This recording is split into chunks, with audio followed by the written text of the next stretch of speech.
Yes, I am scheduled to go to Pakistan in the middle of this month, and that is for a meeting of the SCO heads of government.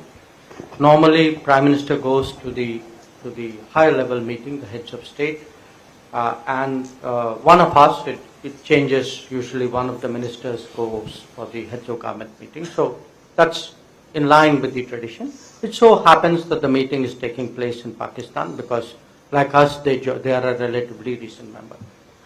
So your question, I think, as I understood it, was, am I planning for it? Of course, I'm planning for it.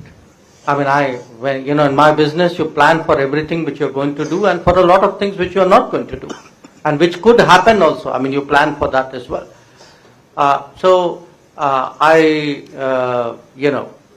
Expect there would be a lot of media interest because the very nature of the relationship is such, and I think we'll deal with it. But I do want to say it will be for a multilateral event. I mean, I'm not going there to discuss India-Pakistan relations.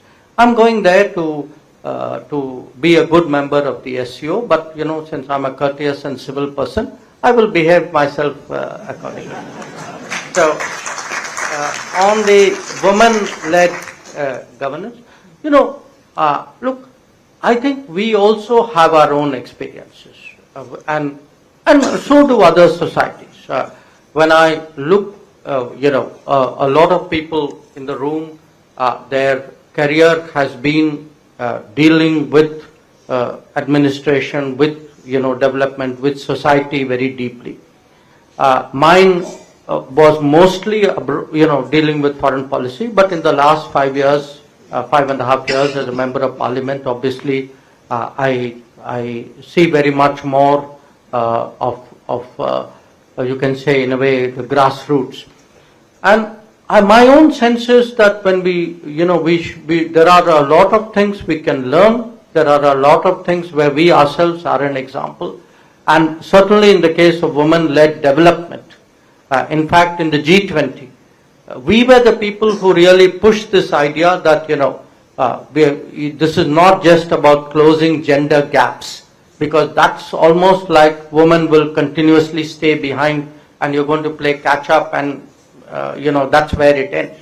I mean, there are many areas where, after all, in many ways, they are a natural pivot of families. And there are areas where their contribution and their role is very different, and it's not something which is replaceable by men. So I do think it's a very active subject to engage the world. But other than that, part of what I would say we are trying to do in foreign policy is foreign policy. Many countries have used foreign policy in a very focused manner to get the best things out of the world. I mean, it could be investment, it could be trade, it could be technology, but a lot of it is about best practices. How does some other country do this better or different, or in some manner is there something we can learn? And I think that's an attitude I would say we should encourage, and certainly through foreign policy we are trying to do that. On the integration issue, at the moment, SAARC is not moving forward. We have not had a meeting of SAARC for a very simple reason, that there is one member of SAARC who is practicing cross-border terrorism, at least against one more member of SAARC, maybe more. Now, when if you're all sitting together and cooperating, and at the same time, this kind of terrorism goes on so openly, it actually poses a challenge for us. That do you ignore it and go ahead, and in which case you are normalizing it, you are accepting that this is a legitimate tool of statecraft. And I think at some point we came to the decision that we should not do this. That terrorism is something which is unacceptable, and if despite a global view of it, if one of our neighbors continues to do it, then there must be a cost to them. It cannot be business as usual in the SAARC. And that is the reason why actually SAARC meetings have not happened in recent years. But I want to make an equally important point. Because SAARC has not happened doesn't mean regional activities have stopped. In fact, I would argue that the last 5 or 6 years, we have seen far more regional integration in the Indian subcontinent than we have seen since the partition of India. That if you look today with Bangladesh, with Nepal, with Bhutan, with Myanmar, with Sri Lanka, where I came, you have railway lines being restored, you have roads being rebuilt, you have electricity grids being built, countries export and import power, you have fuel lines. Our refineries today give fuel to Nepal and to Bangladesh.